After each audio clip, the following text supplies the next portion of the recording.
Apa sih gantinya nasi buat orang yang punya gula darah tinggi? Kan kita perlu makan nasi biar kuat. Lagian kalau nggak makan nasi, rasanya makanan nggak lengkap, nggak kenyang tuh. Tapi kan nasi katanya nggak bagus karena bakal bikin gula darah naik. Dokter pun bilang bahwa walaupun sudah pakai obat, tetap harus ngurangin nasinya. Anda bingung? Solusinya gimana? Tenang, pada video ini kita akan persis membahas masalah ini.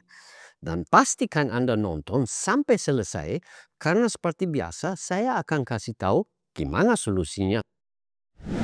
Selamat datang pada YouTube channel Solusi Diabetes. Bagi pemirsa yang baru di channel ini, izinkan saya memperkenalkan diriku dulu. Nama saya Dominic dan saya adalah seorang coach kesehatan spesialis metabolisme khususnya diabetes dan komplikasi terkait. Karena dulu saya juga punya gula darah tinggi-tinggi, saya benar-benar mengerti siksaan diabetes. Waktu itu kondisi saya cukup parah dengan gula darah sewaktu-waktu lebih daripada 400. Dan HbA1c saya di atas 10. Namun dalam kurun waktu kurang lebih setengah tahun saja saya dapat kalahkan diabetesku. Tanpa obat atau herbal. Hanya dengan gizi dan nutrisi yang benar, serta puasa kesehatan dan olahraga khusus diabetes. Sehingga sejak 8 tahun lebih saya berdasarkan definisi medis sudah bebas diabetes. 4-5 tahun yang lalu saya membangun komunitas pengidap diabetes terbesar di Indonesia, di mana saya membagikan ilmu dan metode yang berhasil bagi saya. Dan ternyata ratusan teman lain yang juga ikut berhasil lepas dari cengkraman diabetes. Metode ini bukan merupakan pengobatan alternatif, apalagi ilmu gaib. Dan penting nih, apa yang disampaikan pada video ini bukan sekedar opini saya saja, namun semua berdasarkan ilmu dan sains terkini tentang diabetes. Gratis pula. Mari kita bersama-sama melawan diabetes. Satu kenyataan yang kita harus terima sebagai pengidap diabetes adalah bahwa memang makan nasi bikin gula darah terlalu tinggi. Bahkan buat mayoritas diabetes, nasi malah ada makanan utama yang bikin gula darah naik tinggi-tinggi. Dan bagi teman yang coba kendalikan diabetesnya dengan obat dokter atau dengan herbal, akan lihat bahwa obat atau herbal nggak akan efektif mencegah kenaikan gula darah akibat makan nasi. Sebelum kita cari alternatif buat nasi, perlu kita mengerti kenapa nasi bikin gula darah naik terlalu tinggi. Apa sih di dalam nasi yang bikin gula darah kita naik? Apa emang ada gula di dalam nasi? Jawabannya sederhana sih. Nasi terutama terdiri dari karbohidrat. Dan karbohidrat ini tubuh kita ubah menjadi gula.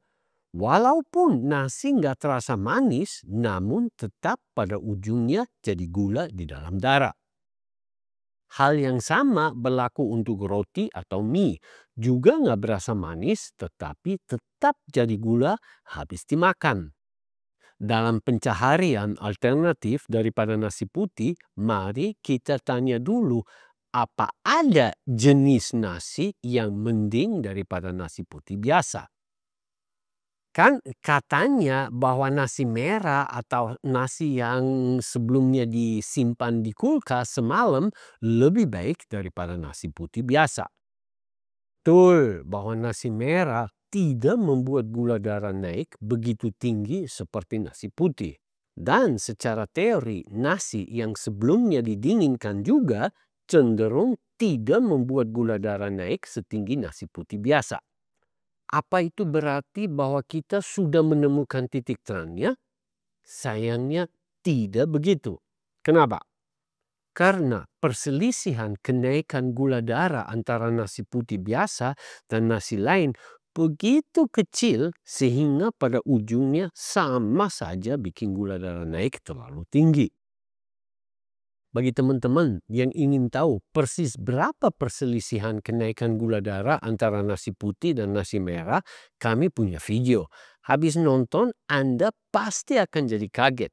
Link ke video tersebut sudah saya pasang pada bagian deskripsi dan bagian komentar dari video ini. Supaya Anda paham seberapa besar perbedaan naik gula darah antara nasi putih biasa dan nasi spesial, apapun saya kasih ibarat. Taruhlah ada orang yang punya komplikasi gara-gara merokok dan dia mau atasi komplikasinya. Anggaplah untuk hisap habis sebatang rokok diperlukan 100 kali narik asapnya. Sekarang coba bayangkan kalau si perokok ini cuman hisap 80 kali pada batang rokoknya yang sampai selesai. Kira-kira dengan strategi ini si perokok itu akan sembuh dari komplikasi gara-gara merokok? Atau dia daripada habisin 20 batang per hari, dia mengurangi sampai cuma 18 batang per hari. Apa dengan demikian problem rokok akan beres? Ya enggak lah. Ya samalah hasil buat orang yang berharap dapat kendalikan diabetes dengan mengganti nasi putih sama nasi merah. Walaupun ada bedanya, namun perbedaan segitu kecil sehingga jadinya percuma. Dan sudah pasti gak akan bikin diabetesnya lebih terkendali. Maka strategi untuk menggunakan nasi merah atau jenis nasi lain supaya gula darah enggak naik adalah membohongi diri sendiri saja. Dan pihak tertentu yang menyuruh pengidap diabetes konsumsi nasi merah dan sejenisnya melakukan pembodohan massal. Kalau Anda nggak percaya apa yang saya jelaskan di sini, Anda dengan sangat gampang bisa membuktikannya. Satu saat konsumsi sepiring nasi putih dan ukur gula darah sebelum makan dan 1 jam sesudah makan. Pada hari yang lain, ulangi percobaan ini dengan nasi merah atau nasi lain yang katanya lebih bagus dan lihat apa ada bedanya kenaikan gula darah atau enggak. Dan kebodohan orang yang percaya ngomongan marketing bahwa ada rice cooker yang low karbo nggak mau saya bahas karena melawan kebodohan sia-sialah. Oke, sekarang kita sudah paham bahwa tidak ada nasi yang lebih baik buat pengidap diabetes. Titik. Ujung ceritanya tentang nasi yang bagusan buat yang punya gula darah tinggi. Sebelum kita melanjutkan pencarian gantinya nasi putih bagi yang punya diabetes, mari kita tanya dulu, kenapa kita tetap mau ada gantinya nasi? Faktor kebudayaan. Yang makan khas Indonesia emang identik dengan nasi. Cuman tahu nggak? Sebenarnya nasi sebagai makanan pokok adalah hal yang agak baru sih. Aneh ya? Nggak juga. Karena manusia sudah ada di kepulauan Indonesia sejak beberapa ratus ribu tahun yang lalu. Sedangkan nasi menjadi bagian dari gizi nenek moyang orang Indonesia itu baru sejak beberapa ribu tahun yang lalu. Bahkan sampai beberapa ratus tahun yang lalu masak nasi termasuk mewah dan gak semua lapisan masyarakat mampu membelinya. Dan masih ada satu aspek lagi yang termasuk budaya. Dan kalau kita lihat hidangan khas Indonesia ada banyak kuah-kuahan, sambal dan yang lain yang kalau nggak ada nasinya mau ditaruh di mana? Nasi Padang atau nasi pecel emang nggak lengkap kalau nggak ada nasinya. Betul, tapi ada solusinya. Bentar, kita akan membahas. Cuman sebelumnya saya ingin bongkar satu mitos yang banyak orang percaya, yaitu bahwa kita nggak kuat kalau nggak makan nasi. Apa itu benar? Sama sekali tidak. Justru yang suka terjadi pada pengidap diabetes kalau makan nasi adalah bahwa gara-gara kenaikan gula darah kita tak lama kemudian jadi capek, lesu habis makan nasi. Pasti Anda sebagai pengidap diabetes sering alami bahwa habis makan jadi capek banget, ya kan? Tapi yang penting Anda paham adalah bahwa tubuh kita sama sekali nggak perlu makan nasi atau sejenisnya supaya punya tenaga. Karena tubuh kita tuh pintar. Dia bisa menghasilkan energi dari lemak. Entah dari lemak yang kita makan maupun dari lemak yang tersimpan sekeliling tubuh. Satu argumen lagi yang membuktikan bahwa manusia sama sekali nggak harus makan nasi atau karbo lainnya. Banyak suku asli yang terutama makan protein dan gak makan nasi atau karbo yang lain, tapi mereka tuh baik-baik saja dan sama sekali tidak mengalami kekurangan tenaga. Ratusan anggota pada komunitas kami yang atasi diabetes tanpa obat atau herbal, mereka tuh juga nggak ada satu pun yang keluhkan kekurangan tenaga gara-gara nggak makan nasi. Maka kita nggak kuat kalau nggak makan nasi itu dongeng saja dan sama sekali tidak beralasan.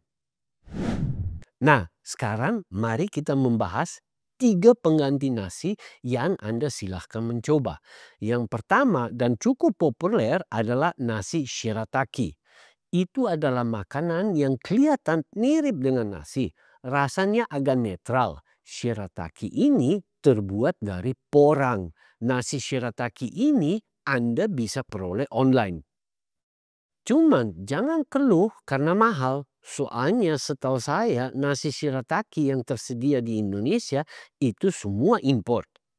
Tapi yang paling penting untuk dicatat adalah bahwa shirataki ini nggak bikin gula darah naik. Dan demi lengkapnya perlu dicatat juga bahwa mie juga bisa dibuat dari shirataki. Satu lagi alternatif yang silahkan Anda coba adalah tempe. Mau direbus atau digoreng ya bebas. Habis itu dikecilkan tempenya sampai dia menyerupai nasi. Cuman bagi teman-teman yang diabetesnya masih parah perlu diketahui bahwa tempe tetap ada karbo di dalamnya. Gak banyak sih tapi bisa saja terjadi kenaikan gula darah. Cuman mestinya kenaikan gula darah jauh lebih kecil dibanding nasi. Satu alternatif lagi adalah bunga kol yang dikecilin sampai mirip dengan nasi. Praktisnya nggak perlu dimasak. Untuk resep persisnya silahkan cari tutorial sendiri di YouTube. Cuman awas ya, bunga kol ini cenderung bikin banyak gas. Tahu sendiri kan apa dampaknya pada lingkungan kita kalau banyak gas di perut kita. Gak perlu dibahas di sini. Yang pokok nasi bunga kol ini nggak bakal bikin gula darah naik. Nah, sekarang datang poin yang paling penting. Kalau dari segi nutrisi, sebenarnya kita nggak perlu pengganti nasinya. Di antara ratusan teman yang ikuti program kami dan telah berhasil kalahkan diabetesnya, gak ada satupun yang sukses karena ia menemukan gantinya nasi. Justru mereka fokus pada gizi dan nutrisi yang paling baik bagi pengidap diabetes. Mungkin ada penonton yang sekarang jadi penasaran bagaimana dapat menangani diabetes dan komplikasi terkait hanya dengan diet, puasa kesehatan, serta olahraga khusus. Saya beserta tim ahli siap membantu Anda. Maka kami sudah sediakan ilmu dan metode bagi Anda. Kalau Anda ingin mendapatkan bimbingan gratis tentang cara dan metode atasi diabetes, silahkan hubungi kami lewat WhatsApp atau email. Nomor WhatsApp kami dan alamat email Anda dapat pada bagian komentar dan bagian deskripsi dari video ini. Cuman maaf sebelumnya kalau Anda nggak dapat layanan karena kapasitas kami terbatas dan karena puluhan orang setiap hari minta tolong sama kami. Ayo, tunggu apa lagi? Gratis kok. Dalam beberapa bulan saja Anda mungkin juga sudah berhasil bebas diabetes dan komplikasi terkait. Buat penonton yang ingin mendapatkan pengetahuan dasar tentang bagaimana bisa berhasil atasi diabetes tanpa obat atau herbal, kami sudah sediakan beberapa video khusus. Silahkan simak di sini, banyak ilmu di dalamnya. Sedangkan kalau Anda ingin simak kesaksian mantan diabetes, bagaimana mereka lepas dari cengkeraman diabetes, jangan kelewat nonton ini.